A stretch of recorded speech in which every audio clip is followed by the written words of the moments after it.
Ladies and gentlemen, welcome back to another episode of Couple of Nukes. As always, I'm your host, Mr. Whiskey, and in a recent episode, I had the Dyslexia Professor of America come on the show and we did some myth busting, and it turns out dyslexia is much more complicated than I thought. I was one of those people that thought it was just when letters rearrange yourself, but it turns out your entire brain works differently, and it's much more than just that. And so imagine a life with dyslexia compounded with addiction, depression, bipolar, right? Today we're going to talk about mental illness isn't always what you think it looks like and what you think it does. And part of that is because of the social media and mainstream narratives pushing very specific images of mental illness, but it can look like a very different thing in everyone's life. I always put forward this message. We are all unique, whether it's addiction, fitness, health, business, whatever it is. The way we interact with things, the way we receive things, the way things affect us are completely different, right? I love the analogy given on my show the other day. If there's two little girls skipping down the road and they both fall, one of them scrapes their knee and the other doesn't, is a totally different experience. They had the same experience, quote, but only one of them left with, quote, trauma. So I think it's important in life we know that we're affected differently by everything. And I say that all in pre-context of today's guest, Mr. Jonathan Kemp, who has been through quite a bit. A lot of what I just mentioned was part of his life. And so we're going to unpack that now, along with Finding Peace of Mind, his new memoir. So, Mr. Kemp, so great to have you here. And could you please tell us a little bit about yourself? Yeah, well, Mr. Whiskey, thank you very much for having me. It's greatly appreciated. And actually, I think your introduction describes mental health really well, and dyslexia for that matter, but particularly with mental health. Even if you have 10 people with, say, bipolar disorder, how it affects each one of them, you hit the nail on the head. It can be a very, very different experience. And in terms of finding things and finding solutions, particularly medication, what works for one person won't necessarily work for anybody else. So that's one of the frustrating things about mental health and particularly medication is that it is a little bit trial and error. A little bit about myself. So I had about 20 years where I refused to see a doctor or a therapist, and I wanted to solve everything myself because I saw going to see a therapist, psychiatrist as a actually as a weakness. And it was only after I'd sort of run out of all ideas and all options that I could think of to try and sort my brain out that I eventually sought medical help. And for another 20 years, sometimes I followed advice, sometimes I didn't. But that sort of brought me to where I am today. Yeah, and so I want to talk about, we talked about how mental illness is kind of or different for everyone. For you personally in your journey, how did dyslexia manifest? Was it something you discovered early on in childhood? You were struggling with reading and writing and different types of thinking, or how did you notice it, if at all? Very good question. So, in terms of dyslexia, I've always had it. I wasn't actually diagnosed with it until I was 49. Wow. So so that's when I got a formal diagnosis. And so I went through a boarding school system here in the UK, and all I knew was that I wasn't very good at studying. My exam results were usually poor. And so I sort of came to about three conclusions. Either I was stupid, or I just didn't understand certain subjects, or I said three. So stupid, didn't understand. I can't remember what the third one is. Maybe just wasn't interested. But the reality was that I had real problems studying and learning and memorizing information. And I put it down to those two things. And in fact, the feeling of being stupid did not leave me until my early 50s. So it stuck with me for another 30 years after leaving school. Yeah, I remember actually. We had a gentleman on the show. He was the oldest person to ever join the Australian Special Forces, and said it was something like, "So I had dyslexia back in the 60s. Back then, the diagnosis was you're stupid," and that's exactly what he said because people didn't have the understanding at that time. And yeah, unfortunately, a lot of people from the prior generations and eras, they just didn't get the help they needed. I think on one side, I will say I think a lot of people don't have ADHD, and a lot of my generation is faking it or using it as an excuse to be lazy and inefficient. But there's also a lot of people now who are getting help for ADHD and stuff like that who in the prior generations didn't. And they thought, like, why can't you just work or why are you struggling? And it was actually an undiagnosed medical condition. So we unfortunately live in a day and age where there's a lot of, as the military calls it, malingering, faking illness to justify laziness and to not have to work and stuff. But at the same time, I am glad that a lot of people who normalarily would basically be deemed stupid or lazy or something wrong with them are actually getting the proper diagnosis. And with that, that's the first step in getting proper treatment. I know a lot Makes of a us, huge like you difference. said, wanna deal with it on our own, and I definitely get that. But sometimes you need another opinion. And I think my thing with doctors and all those professionals, right? It's a medical opinion, right? So you can always see more than one doctor, right? And you don't have to do what they say. I'm not saying go against medical advice, but I'm saying you can only make educated decisions when you're educated, when you have the full knowledge, right? So do your research. If you're having a medical issue, sure, if you want to do it on your own, just make sure you're hitting the books and you're consulting with people, not to put them in charge of your health or situation, but to get all the knowledge needed to make an educated decision. Yeah, no, I very much agree with that. Knowing, I think certainly for myself, knowing, so with the dyslexia, I wasn't diagnosed till I was 49, but, and I literally had no idea at all, I think, in my 30s. So I never went to university after school.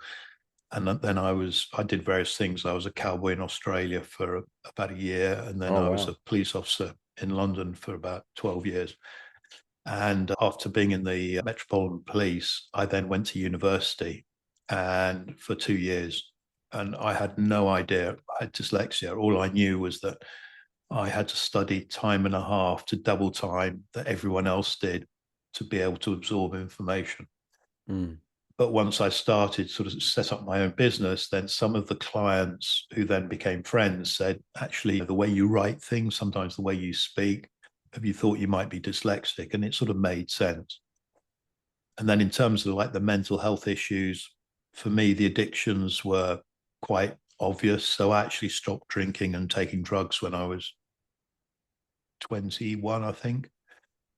Because, and I haven't had anything since then because I knew the line between sanity and insanity was like finer than a piece of hair. And if I took wow. drink or other substances, I crossed over. But Mm. in terms of the bipolar disorder and the depression, again, I had no idea what the problem was, and I wasn't diagnosed until my early 40s. I want to go back to actually, you mentioned wanting to do it on your own for so long and then finally getting professional help. What was that turning point? Why did you finally decide to seek help? Because I think that might be helpful for some of the listeners who have kind of been resistant to help. I mean, was it outside influence? Was it an internal decision? What kind of led into that? It was a route that I wouldn't really recommend to others. So basically, because I didn't know or understand what was happening, I associated everything that was going on in my brain with something that I was doing externally or not doing. So, for example, maybe if I changed my job, that could make a difference. Maybe if I made lots of money, that could make a difference. Maybe if I got a university master's degree, that could make a difference. Maybe if I joined this self-help group and really, really worked their program, maybe that could make a difference. And so I did, or maybe a radical diet or radical exercise regime. Hmm. Because anything I did, I never did it sort of half-hearted. It was either zero or 100%. And Right. and I just reached a point where I knew I'd tried absolutely everything, and I had another downturn, and I was just on my last legs, and I was on that fork of the road that either I try something new or I call it a day. So How would you describe, I know you were working in law enforcement. I mean, the balance between that and the issues we're always already facing with your mental health, how were you able to balance all of that? Was your life miserable? Were you able to live a functioning and healthy life, or would you say most days you were struggling with facing adversity? I'd say it was a mixture. Yeah, I would say it was a mixture. And the reason it was a mixture was some aspects of the work that I did, I really enjoyed. So I was particularly interested in criminal offences. And yeah, and some of the work I got immense satisfaction from. As a sergeant, I particularly enjoyed helping younger people, younger officers coming in, showing them how to do things, showing them sort of better ways of doing things. And I'd learned by that point that helping others actually helped me to feel better. Hmm, I mean, I enjoyed doing it anyway, but there was this additional benefit. The more I sort of focused on others, the better I felt. So I guess from that point of view, I'd started developing coping strategies, and I was very sort of had a very meticulous step by step process that I would focus on when doing anything. And again, that sort of very much hyper focus was another coping strategy. And I was always getting distracted. So, I mean, while I was working as a constable, I was also developing properties on the side. So I'd do 8 hours police work and then I'd go back to this building site and carry on sort of renovating a property.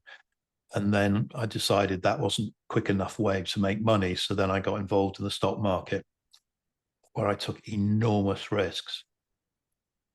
But all the time I was driven with an end objective. And again, that hyper sort of focus, hyper drive helps me to sort of function. But there were times where it was really tough. Just putting one foot in front of the other was a real effort. And on those occasions, particularly if I was on like general police duties, I would just book out a radio, just go out on my own, and then literally just sort of one foot in front of the other. If I had to answer calls, I'd do that. But it was being on my own and having that option to be on my own helped me in those sort of moments. for sure. And you talk about keeping busy, and I want to mention something we didn't mention in the very beginning, which is you are the creator of Smart Wisdom. Could you tell us about that? Yes, by all means. So part of the drive for going to university, so I was in my mid 30s when I went, or early 30s rather, was specifically there were two drivers. One was to prove to myself that I wasn't stupid. And the second driver was that I thought that somehow that having higher education would help me with my what was going on in my head. Yeah, But I also knew if I studied the way that I studied at school, no chance. So I spent about a year just learning about learning techniques, reading techniques, note-taking techniques. And one of the note-taking techniques I learned was a way of mapping information. And I started using it right from the moment I went into on the first university course. And I didn't know if it would work, but by the end of the year, I realized it helped me plan out essays and it also helped me recall information during exams. And it also actually helped me with concentrating during lectures. So, one of the things that I found was really difficult, and I think it was partly due to the dyslexia and partly due to the mental health, was concentrating, right. being able to just to focus and listen. And this technique enabled me to do that. And so I started to evolve it and develop it. And it eventually became a technique that I call smart wisdom and actually became my business. So that I'm going to like law firms, consultancies, banks, and I would train people to use it. More often than not, it'd be for meetings or if people were doing coaching, but also for people. I work quite a lot with project managers, so they would use it to help them plan through their projects. And actually what I've done, because I couldn't, when writing the memoir about my experience with mental health, I couldn't really not write about smart wisdom. And equally, I didn't want it to feel like a sales pitch for smart wisdom. Yeah. So what I've done in the book is I've given people free access to the online smart wisdom course, because I know a lot of people with mental health issues, focusing and concentration is a real struggle. And this makes it much, much easier. So that's why I've given people free access. Yeah, no, that's amazing. And let's go ahead and get into finding peace of mind, your memoir. Why did you decide to write it? And from my understanding, this is relatively new. So when did you start and when did you finish? Yeah, really good question. So the reason I decided to write it was one of my drivers has always been this this idea of accumulating or making wealth. And it's driven me, I was about to say use the word bonkers, which might not be particularly politically polite, but yeah, it driven me bonkers.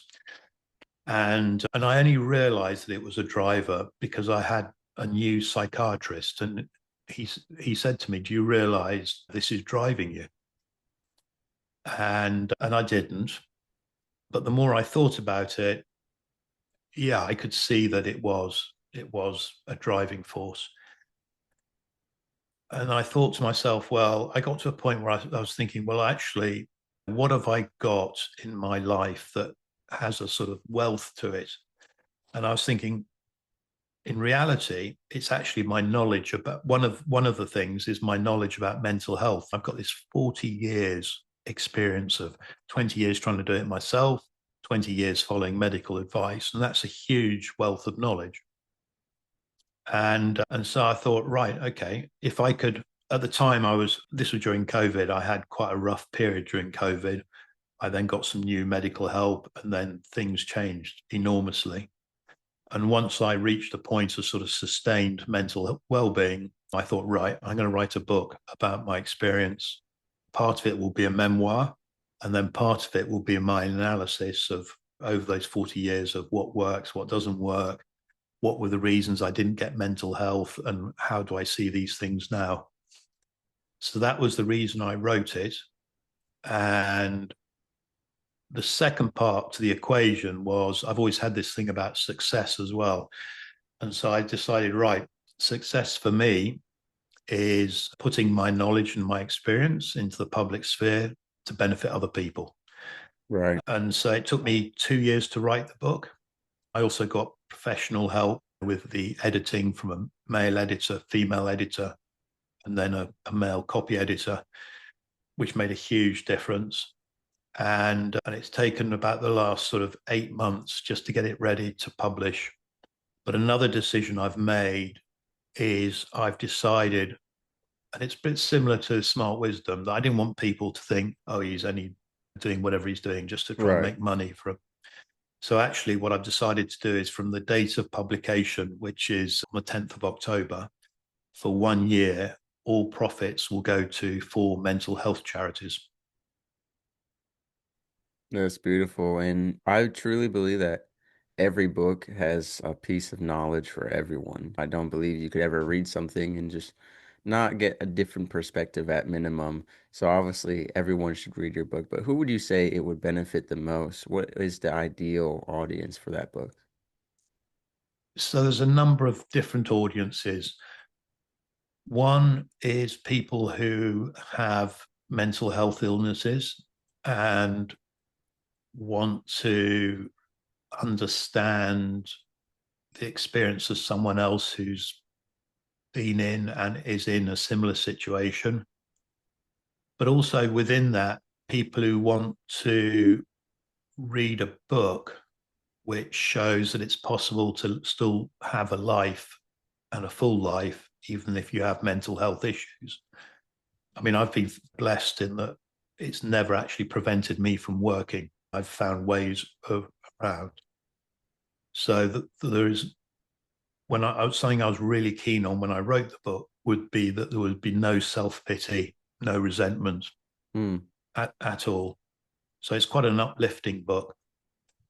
In addition to that, I'd say family members, friends, colleagues who want to understand what it's like with mental health issues or neurodiversity.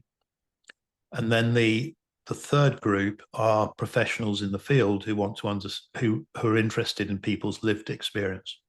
So it's three groups in total. Right. Right. Because it's like doctors could take from your story and apply it to their patients and stuff like that for sure. They could learn about kind of what you've been through.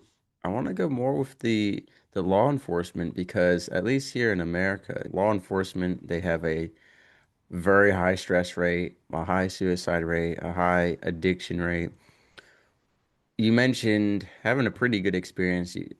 I mean, you definitely spoke about the days that were one foot in front of the other, but overall, having an impact of leadership and mentorship was a great drive for you.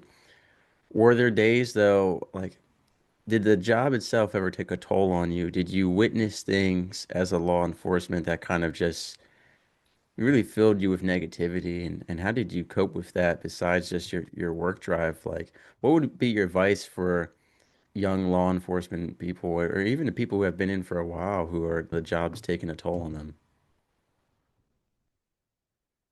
An interesting question. So I think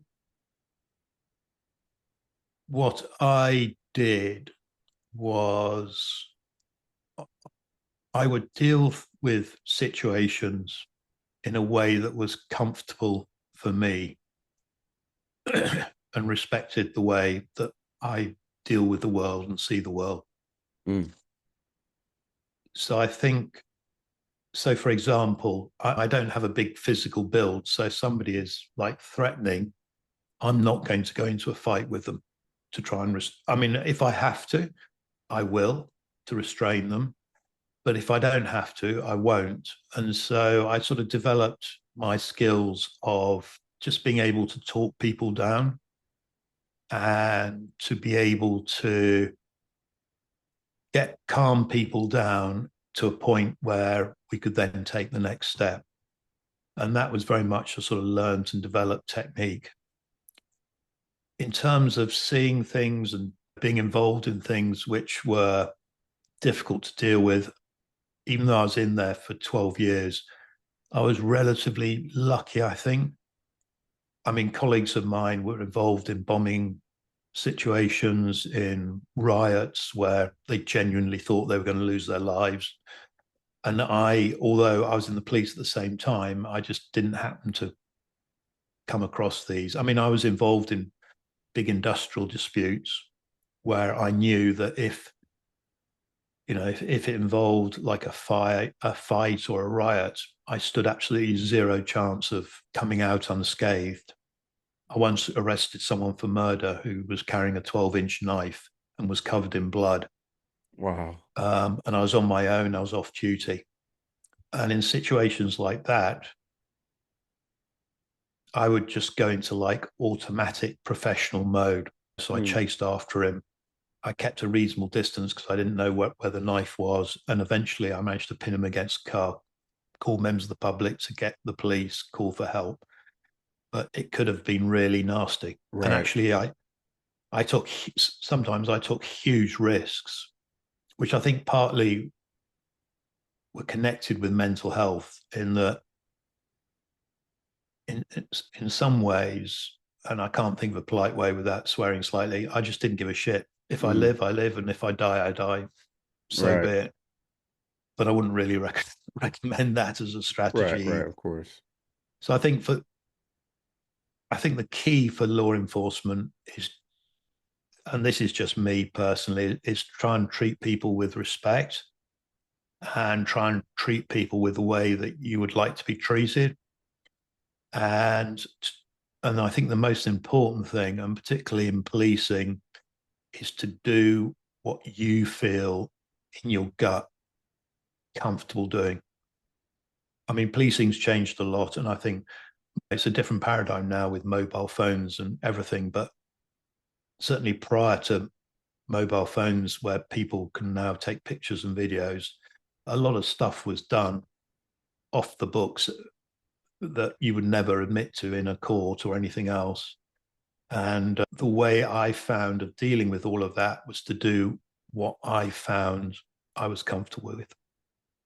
Mm, And I could walk away and I could book off duty and I could live with it comfortably. yeah. And so you're now at the end of this writing journey. Do you think this is going to be, do you plan on any future projects that you're working on right now, or is right now your big focus is just getting this book out there and getting the message out? So that's my focus at the moment. But in January, starting on January the 1st, I'm actually going to do a 7-month walk, charity walk. So I'm going to start in the north of Scotland.